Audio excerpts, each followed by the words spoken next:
Hey everybody, welcome to the Sky Lounge here to review some Lakers action as we lose 111 to 104 against the Milwaukee Bucks. And yes, coming into this game, both teams 24-4, top of their respective conferences, and holy shit, we had AD coming back. So what a spectacular matchup this was going to be. Just national broadcast too, so hooray. And wouldn't you know it, coming out in the first quarter, both teams kind of shot like dog shit. All right, let's be real. As soon as, the first half of that first quarter is over, you feel Milwaukee at least, getting into rhythm. But the Lakers had none of that shit. And you have to realize, too, the Lakers are part of this 5-game road trip. They lost the game 2 nights ago against the Indiana Pacers, who, credit to the Pacers, they were fantastic. And it felt as though you had that unqueasy feeling in your stomach as a Lakers fan. Holy shit, we might get our ass kicked today, but we're going to keep it close. And I feel like that indicator started in the first quarter. And you just see Milwaukee playing unbelievable in terms of defense. They were just getting at our fucking players, not letting LeBron have a quick fucking second to think about open players, making everybody force the shot. And to end that first quarter, 23-17, the Lakers kind of came out lucky in that regard because the Bucks were just absolutely on a tear after that first quarter. Giannis has a 3-shot now. Oh my fucking God. I've been watching this kid for quite some time now, and to see him progress to this point where he could just elevate the team to just saying, all right, dude, I'm just going to take some fucking threes. That's incredible. And he's what, only 25? Oh my God. And I get it. He might just repeat as MVP, but holy shit, Giannis has been incredible. And he showed this kind of outrageous level of performance all game long. And you see the Lakers just playing like an absolute mess. They just couldn't get anything done. Some of the shots they were putting up forced because of good defense and very lacking confidence. The shots and the way they generated the shots, the Lakers felt as though they had no confidence behind them. And they looked a little bit exposed. I'm going to be quite honest. I mean, the second quarter, you just felt the Lakers were completely zonked out of it. And fatigue maybe have a lot to do with it, but also apathy. There were parts of this game where the turnovers just felt really sloppy and unnecessary. And some of those aspects of the fucking game for the Lakers, you could say, hey, if we got that right, we could have been fucking good down the stretch. But credit to the fucking Bucks, man. They were suffocating us in every aspect of the game. And so when you end the first half, having Milwaukee lead 65-46 in their own home, there's not a lot of positivity that you can take away from this. There's not. I mean, the fact that AD's not 100%, yeah, that's just something you could say, but holy fuck, you just see this Milwaukee Bucks team going at us and just stepping on some throats. And thankfully, the Lakers were able to bring it a little bit closer in the third quarter. You see the Lakers bringing life into themselves, resuscitating themselves in 1, 2, 3 fucking CPR shit. And yeah, Frank Vogel getting the technical in the second quarter really, I believe, drove the Lakers into thinking, we got to fucking wake up. We got to try to do something.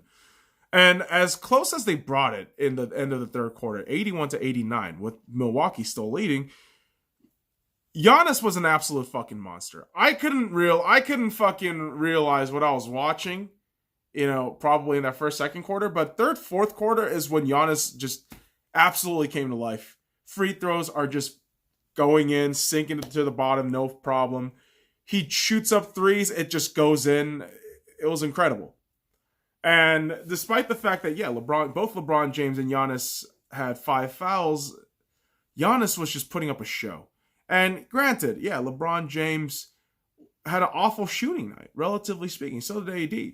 But this is where in the fourth quarter you see LeBron James, AD coming a little bit to life compared to the other, 30 plus minutes in the game where it just looked as though the Bucks were fucking killing us.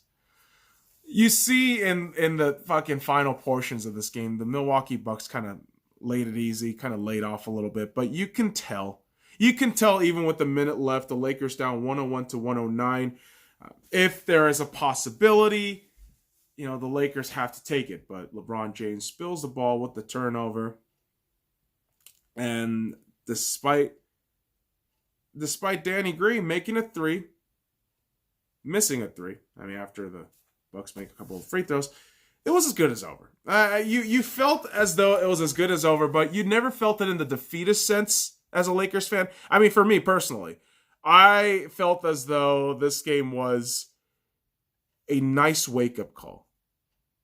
And, I could have said that about the Indiana Pacers game, but really, the Pacers game was a wake-up call in terms of how we're going to deal with teams that are kind of in the middle of the pack, but still very dangerous in any given fucking game, especially when you put a home field advantage to it.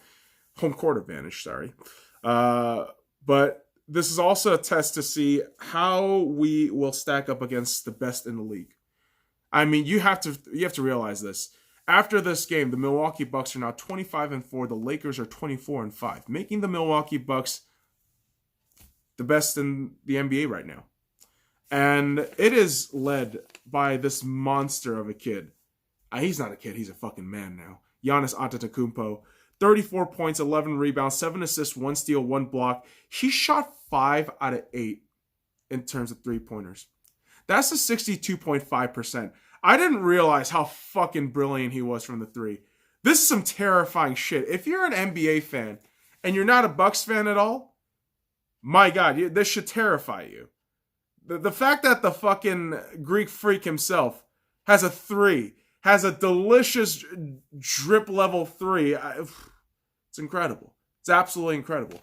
He has some great cast members as well. George Hill, coming off the bench, at least technically speaking, 21 points, 3 rebounds, 1 assist. His running man, Chris Middleton, 15.6 rebounds, 2 assists, 1 steal. Other guys like Brook Lopez, DiVincenzo, Wesley Matthews, Kyle Korver played a pivotal role in the Bucks, doing fantastic in this game. And you can see why they're the number 1 team in the NBA. They're one of the most cohesive teams all around.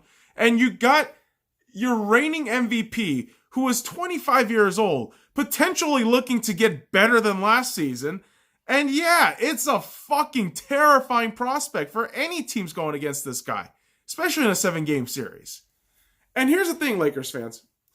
You could get downtrodden today. You absolutely can. We're 24-5. We lost fucking 5 games. Oh my God, we lost our fucking first back-to-back games. Calm the fuck down. All right? Now, let's also put an asterisk on this too. LeBron James and AD had an absolutely horrendous shooting night. Under 40% for both of them. And don't let the points, fool you into thinking they had a fantastic game, because automatically people assume anything over 25% is the most glorious fucking thing. But the reality of this game was this. LeBron James had a triple-double, yes. 21 points, 12 rebounds, 11 assists, shooting 42.1% from the field. Some of the shot decisions were very questionable from LeBron James, but some of them just came down to the Bucks just smothering this guy.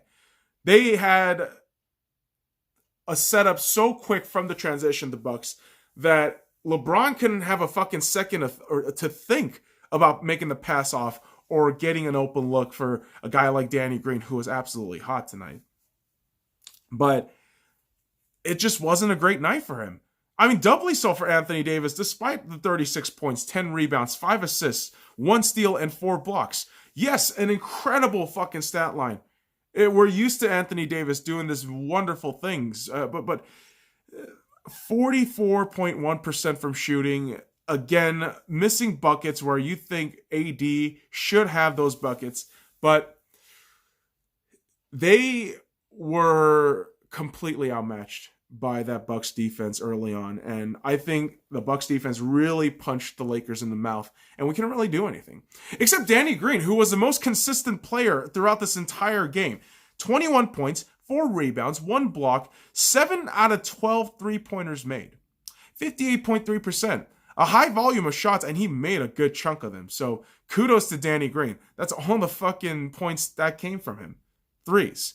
And You see KCP making boneheaded mistakes, but he was still giving us points. He was still giving us a lifeline. 18 points, 1 rebound, 3 assists, 1 steal. But this being our first back-to-back loss, we can really see the blemishes and the boils, of this team. And obviously the turnovers. The careless turnovers, whatever you want to call them. I remember just listening to the Lakers official podcast, and Mike Trudell talking about, it's just kind of a careless turnover thing. It's going to be all right.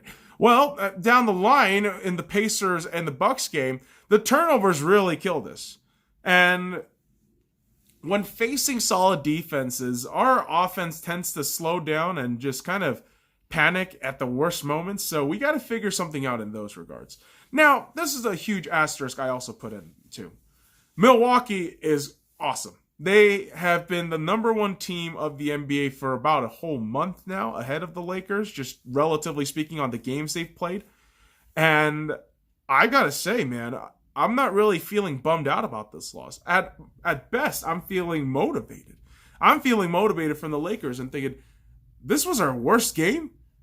I mean, come on, man. Once we get Kyle Kuzma back, once we get our focus back up and a rest of, and not playing a fucking 5-game road trip on the fucking east side, traveling nearly 5,000 miles, if we get everyone back to 100% focus, 100% body readiness, I'm encouraged. I'm encouraged by what I'm seeing right now. Our bench just needs to do a little bit more. But I'm seeing from my Lakers a potential matchup in a final, right, against a devastating team. And it's exciting. And for the Lakers, you get to rest up now. You get to rest up now. So I believe the next game is going to be the Denver Nuggets on Sunday. I could be mistaken about that, but I will go ahead and check on that schedule to see and anticipate the craziness that would be the next game. But boys and girls, the Lakers lose tonight. And Lakers fans, don't let this be the fucking end of the world bullshit. And I know all the goddamn trade scenarios are going to come up. Everyone's going to want to trade somebody. But the reality right now is the Lakers have damn near no maneuverability in the salary cap. And there's not a lot of players that you could just go out and get. I think in terms of guys, if they are released, I would shoot for a guy like Vince Carter. Why the fuck not, right? But I'm very curious to see what the next move is moving forward with the Lakers. Obviously, getting home to Los Angeles is big. Let them get their rest. Let them get a few days of getting in Los Angeles, getting in their work, and getting pissed off that they fucking lost today. Right? You lost to the best team in the NBA. Now you're not even a fucking talking point. Well, you're going to be a talking point because we're the Lakers. But people are going to discount you. Use that frustration. Use that anger. Let the hate flow through you. It's the fucking Star Wars premiere night, so we gotta fucking talk about that shit and bring a reference in there. But there you go, boys and girls. I'm gonna go ahead and leave it at that. So follow me at the Sky Lounge on all the links in the description below. Like, comment, subscribe for more daily contents. Let's go, Lakers.